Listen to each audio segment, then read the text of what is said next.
Well, you wouldn't really know it by watching my YouTube channel, but this thing's still in my garage. My 1964 Biscayne. I had a couple days off here, so I figured I'd maybe get something done on the car. I haven't made any content related to it. Actually, I haven't touched it in probably 6 months, or longer.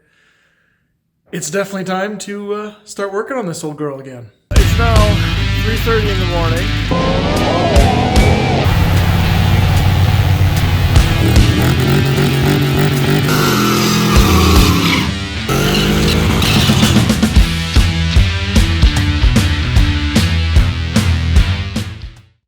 So, what's my plan, you might ask? Well, I've got a stack of transmissions. Actually, I'm starting to think I have a problem. I've got my 4L60 out of the 40. Still haven't torn that apart to see what I racked on miles of mayhem last year. I've got another core, another 4L60 I picked up there. Over here, I've got a 400, a 350, and a Power Glide. And then somewhere over there in the corner, I've got two T5s for the Mustang. I got a problem, but whatever. Besides the point. Anyway, on this thing, I did decide, I've made my decision finally. I'm not putting the Glide back in. Actually, I think I'm going to put that 350 in because it was a fresh rebuild not too long ago. So quick oil change is probably all that needs. And fingers crossed, it'll be good to go. So I want to take the cross member out because that's going to have to be modified. Obviously, I'm going to have to change the length of the drive shaft to make the transmission work because it's longer than the Power Glide. And the other thing I want to do today is get the fuel tank out. I haven't checked it. I haven't even taken off the cap. So I'm sure there's still fuel in it. If there is, it's going to be straight Varsol and garbage in there. And likely rusted. So I've had a look online. New tanks aren't that much money. If this one's fixable, I can clean it. If it's usable, awesome. Don't have to do that, but I'm not holding out hope. So I want to get that tank out so we can inspect it. I'm going to fuel injection anyway, so at the very least, it's going to have to come out to be modified. So we'll start with that. Okay, so I got the back of the car jacked up. Obviously, here's our fuel tank here. It does not sound empty, but I'm not going to siphon it out. We're just going to take it out with fuel in it, which is probably a bad idea, but might be more entertaining for you guys. If you look under here, I've already taken off the fuel line. I just cut the ground wire. Here's our positive. So that's all good. I've pre-soaked the filler neck bolts there, as well as the tank strap bolts. So hopefully I didn't get sick or dizzy with me doing that to the camera, but I'll just zip these out quick, put a jack under it to support it, and hopefully we can work it out of that filler neck and get this tank out of there.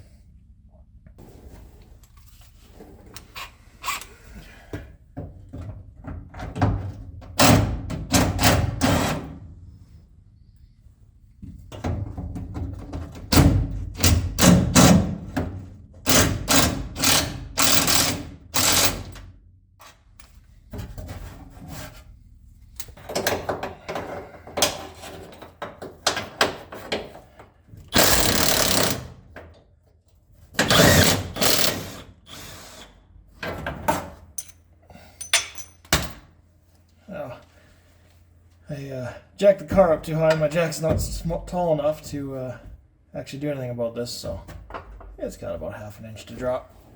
Not a big deal. Should start to come up with this. Yeah, there we go.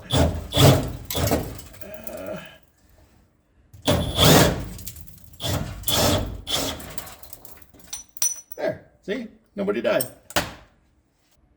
There. So I just need to see if I can get that out without spilling old fuel all over me and my floor.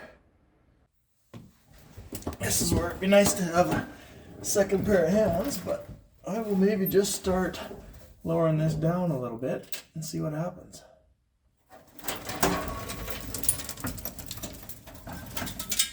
My mouth closed, obviously.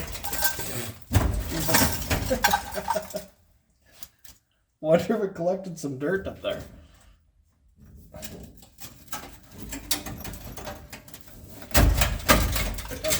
We're starting to get hung up on the filler neck there. Maybe I can try and weasel that out. Oh yeah, no problem.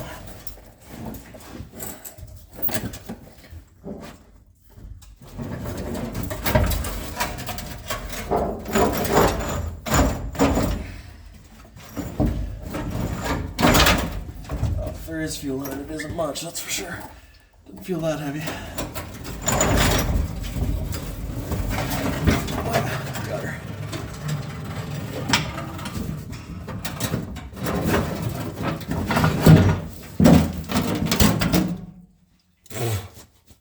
Jeez. Oh, and there you have it. Fuel tank is out. Drag this thing out from under here and we'll have a better look.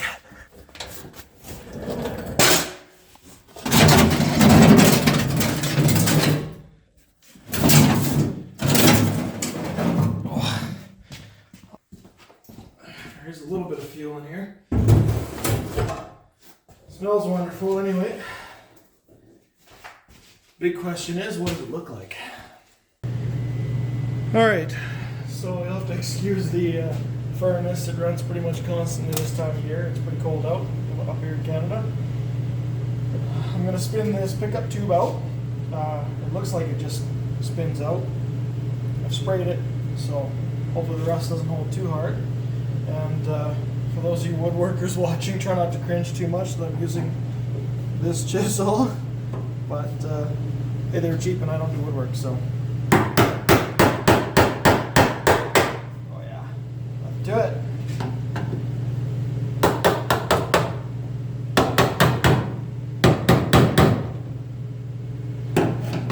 Go a little bit further, maybe. Yep. Retaining ring comes off.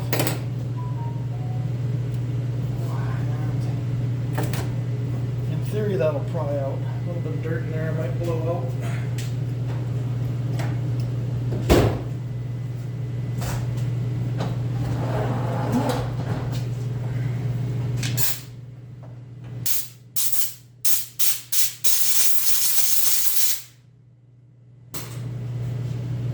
Not that I'm really worried about contaminants getting in this tank, but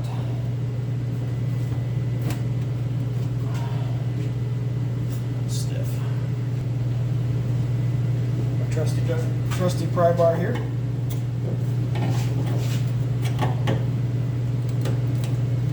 Oh yeah.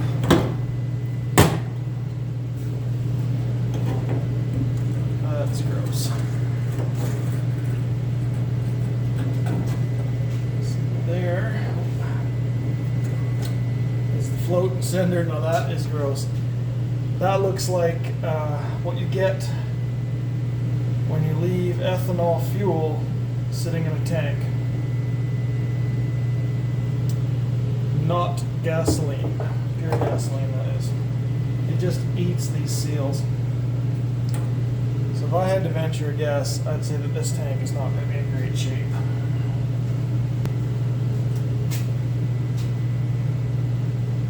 Oh yeah, pretty gross. I'll let you see here. If you can, if I can get the light and the camera in there. Probably not.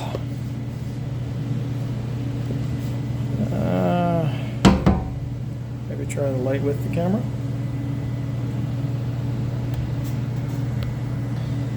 Yeah, not really. Can't really see, but believe me, it's not pretty. So, I might be able to try and clean it up.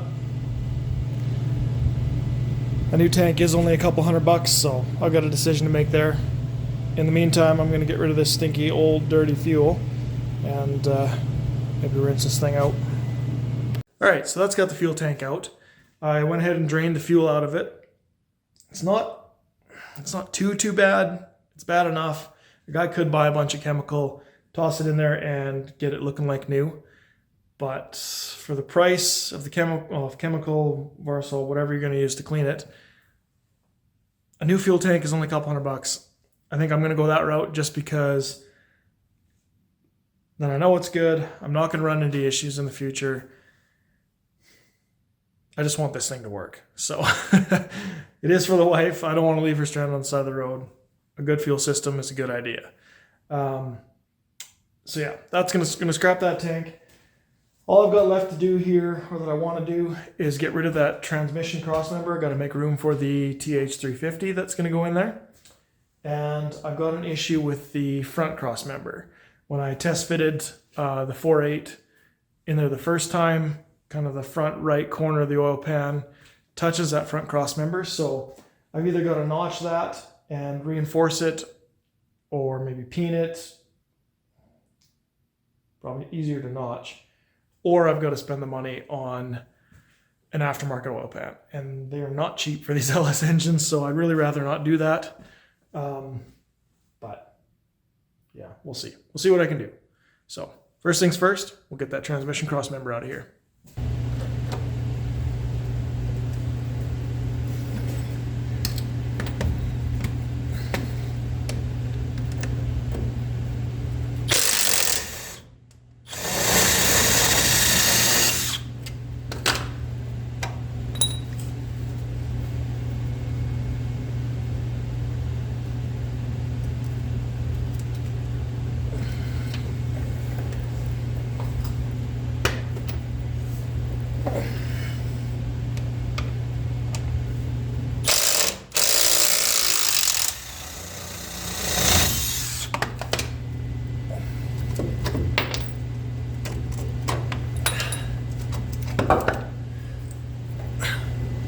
Well, there's the crossmember out. Okay, so now that the trans cross is out of there, this front crossmember, you can see I've marked it right there. That's just kind of like the corner of the oil pan was just touching. So what I'm thinking I'll do is maybe just cut that kind of corner out and drop it down a little bit. I might even take a small section out of this side as well and just kind of plate that whole center section just to give myself a little bit more room for the oil pan.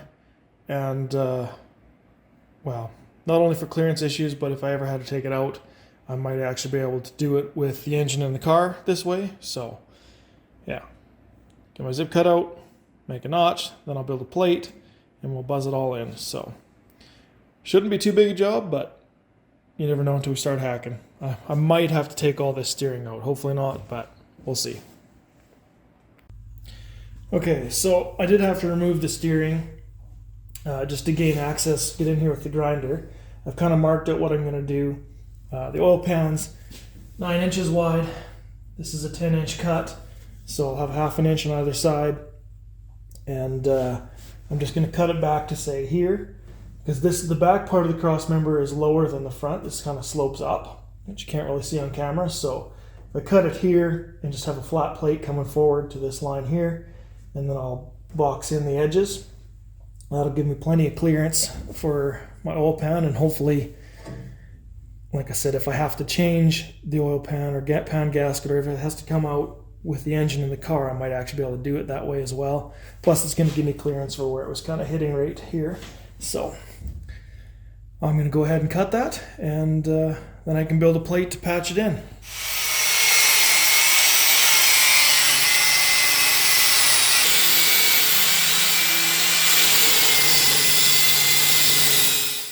Okay, so I've got the front crossmember cut out. This is the piece that I cut out, and then I kind of just followed that cut along so that this surface is flat here all the way across, and then I'll just box in these sides, and that'll give me all my structure back. It'll be just as strong as it was from factory, but I will have room for for my oil pan. So just got to build a couple of pieces and then I can get to welding it in. So yeah, here's the bottom of the engine. This is the cross member that was in here. So it was basically just hitting kind of like that, more on this side than anything. So by cutting this out, I'll have given myself plenty of room for that oil pan to sit in there. It's a little bit easier to visualize with some CAD work, so one trick I always like to do when fabricating stuff is make it out of cardboard first. That way you kind of get the shape that you need and you can transfer that to metal versus trying to make it work out of metal right away and causing a bunch of problems or having to redo it a bunch of times. Cardboard's a lot cheaper. So CAD work, cardboard assisted design. Use it.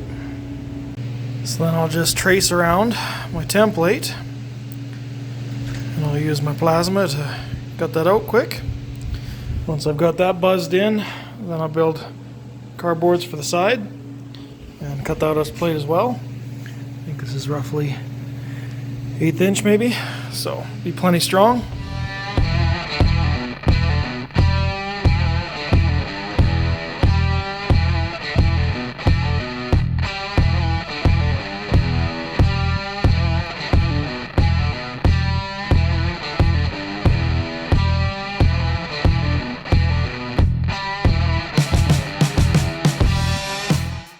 Alright, so there's the piece sitting in there. I had to massage the one side a little bit right here just to make it sit down in there nice and flush, but I'm happy with that. So I can buzz that in and then I'll build some cardboard templates for the two sides and yeah, buzz those in and then my cross member will be done. Nothing to it.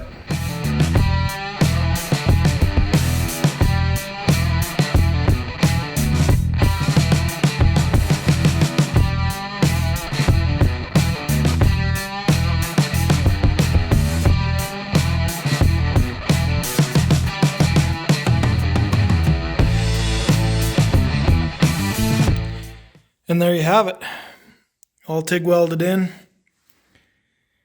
and baked, I guess, but looks good. Should give me plenty of room and be nice and strong. Welded in thicker steel than I cut out, so looking good. All right, so that's got the transmission cross member out, the front cross member notched and welded, and my fuel tank has been removed.